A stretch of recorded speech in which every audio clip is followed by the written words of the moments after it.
Seorang laki-laki yang keluar dari rumah. Novel karya Putut E.A. Bagian 1. Aku tidak tahu apa kamu pernah mengalaminya, tapi aku belum. Baru sekali ini saja, malam tadi, aku menyetir mobil dengan kecepatan normal, membelah kota sendirian. Jalanan sepi. Pada batas kecepatan tertentu, manusia tidak bisa menjumbuhkan tubuhnya, pikirannya, dan ruang sekitar. Apa yang hendak dicerap pergi ke belakang dengan cepat. Hanya orang berjalan kaki biasa yang bisa menautkan itu semua. Atau berkuda santai. Naik sepeda pun tak. Apalagi naik sepeda motor dan mobil. Tapi bukan itu sebenarnya yang hendak ingin kuceritakan. Suatu peristiwa di salah satu malam yang gawat bagiku. Mendadak ada sesuatu di diriku yang mendadak lepas. Otakku masih bisa bekerja, tapi sudah tak bisa kukontrol. Tangan dan kakiku masih saja bisa mengendalikan semua piranti mobil, tapi aku tak bisa mengendalikan mereka. Tubuhku mendadak enteng dan dingin, persis seperti kamu. Aku pun menduga, apakah aku telah mati? Aku menggigil. Tapi yang menggigil itu bukan aku yang sedang menyetir mobil. Aku yang di luar sana. Tiba-tiba mobil masuk ke jalanan dengan kanan kiri sawah. Hanya ada cahaya mobilku. Tapi tiba-tiba mobilku seperti memasuki sebuah kota yang kukenal. Kemudian masuk lagi ke jalanan dengan pemandangan penuh ladang tebu. Balik lagi ke jalan kota yang kukenal. Hanya bedanya bukan kota yang pikuk melainkan lengang. Aku di mana? Menuju kemana? Kemudian mobil berhenti tepat di sebuah warung makan kecil. Di situ aku baru merasakan diriku menyatu kembali. Aku belum mati. Tapi warung itu tak ku kenal benar. Warung yang sepi. Hanya ada seorang perempuan dengan rambut membusai, memakai daster merah pudar.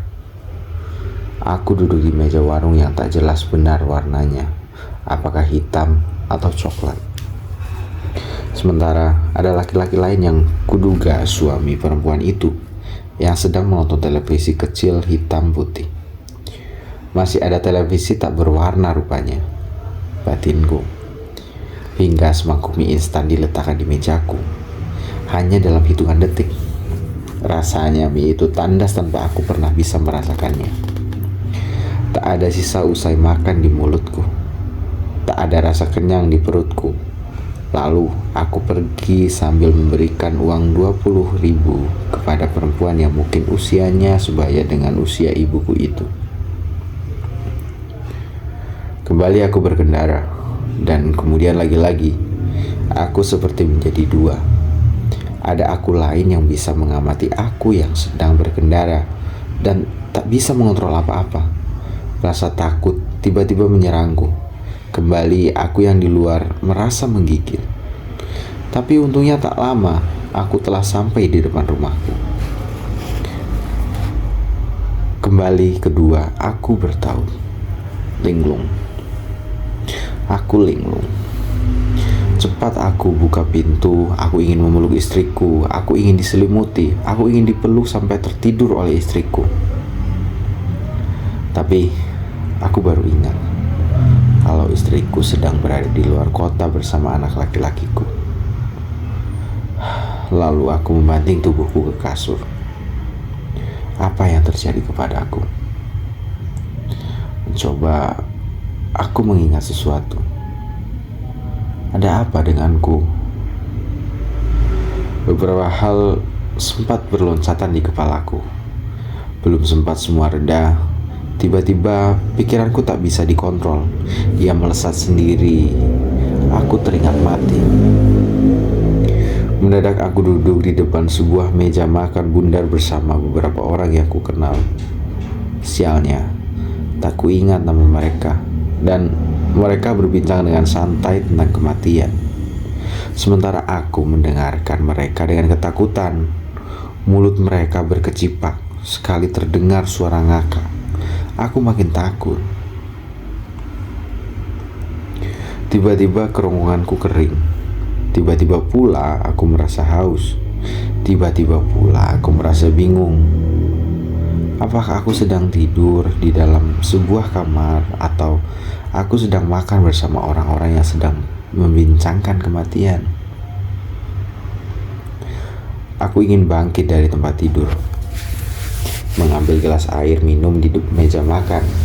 Tapi aku justru bertemu dengan seseorang di sebuah taman yang rindang. Sebetulnya di taman itu banyak orang. Bahkan di sekitar kami, laki-laki itu bersama keluarganya sedang piknik atau semacam itulah. Aku hanya tahu laki-laki itu memakai kemeja hitam necis, sementara istri dan anak-anak mereka yang banyak itu berpakaian putih cerah. Aku ingin meminta bantuanmu, katanya pelan. Oh, sial. Ternyata balik lagi aku di sebuah keadaan bahwa aku mengenal laki-laki itu dengan baik, tapi lupa namanya. Bantuan apa? Tanyaku balik. Sambil mengaduk secangkir kopi. Kopi? Bukankah aku sedang haus dan ingin minum air putih? Tapi kenapa kopi? Kenapa kopi? Rasa heranku terhenti ketika dia bicara lagi. Aku ingin kamu menolongku dengan cara menolong orang. Menolong orang? Siapa? Penjual kerupuk, katanya.